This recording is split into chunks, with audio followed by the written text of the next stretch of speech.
బెదిరించే కార్యక్రమం చేశాడు.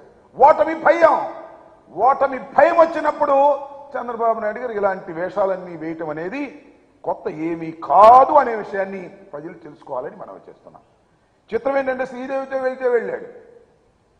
ఎందుకంటే ఆమె పార్టీలో మా పార్టీలో గెలిచిన ఆయనకి ఓటేసింది, క్యాష్ కొట్టి తీసుకుంది. ఇప్పుడు ఆయన అమ్మటే తెలుగుదేశం ఊరేగింపులో తిరుగుతుంది అనుకో, అది వేరే విషయం. ఈయన వెళ్ళాడు.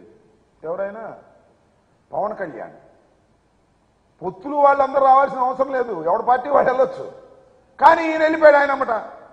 నాకు అర్థం కాల. బహుశా గుర్తింపు లేని రాజకీయ పార్టీ కదా ఏది పవన్ కళ్యాణ్ గారి జనసేనకు, దానికి గుర్తింపు లేదు, దానికి ఇంటర్వ్యూ దొరకదు.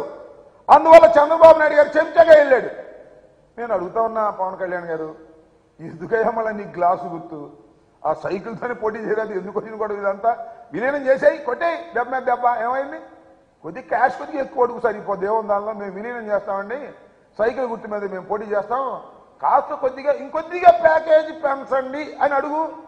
ఆయన కూడా రెడీగా ఉన్నాడు, పాప సొమ్ము సంపాదించినంత రెడీగా ఉన్నాడు. అవి కూడా నీకు ఇచ్చేసి ఏకంగా దీనిలో తీసుకువెళ్ళేటటువంటి కార్యక్రమం చేస్తాడు, గుర్తుపెట్టుకోమని కూడా ఈ సందర్భంగా మనవి చేస్తున్నాం.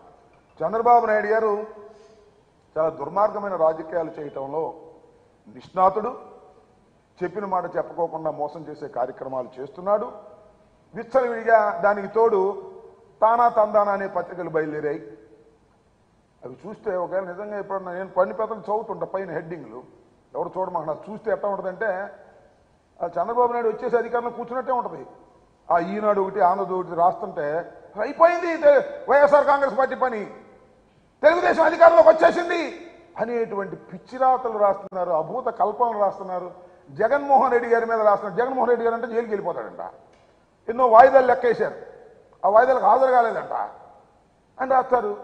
అది రాత్రి రాశారు. ఒకవేళ అది ఊహించుకుని రామోజీ రాస్తున్నాడు. షర్మిల గారు వస్తేనంట జగన్మోహన్ రెడ్డి గారు ఏదో అన్నా అంట, రాధాకృష్ణ రాస్తాడు, బల్ల కింద ఉన్నాడో బాతుల్లో ఉన్నాడు, నాకు అర్థం కాల. ఎందుకంటే ఈ పిచ్చి మీకు, మీరు ఎన్ని చేసినా ఎన్ని దుష్టాగ పన్నాగాలు చేసినా తిరిగి మళ్ళా ఈ రాష్ట్రంలో వైఎస్ జగన్మోహన్ రెడ్డి ముఖ్యమంత్రి. దొంగ ఓట్లతో మాకు పని లేదు, మాకల్లా ప్రజాస్వామ్య పద్ధతుల్లో ప్రజలకు మేలు చేశాం, ఇచ్చిన ప్రతి వాగ్దానాన్ని నిలబెట్టుకున్నాం, ప్రజల గుండెల్లో చిరస్మరణీయమైన ముద్ర వేసుకునే క్రమంలో జగన్మోహన్ రెడ్డి పరిపాలన చేశాడు.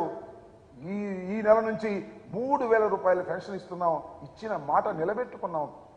అందువల్ల మేము మళ్ళా తిరిగి అధికారంలోకి రాబోతున్నాం. ఇది ఎవరిని అడిగినా చెప్తారు, ఏ సర్వేని అడిగినా చెప్తారు.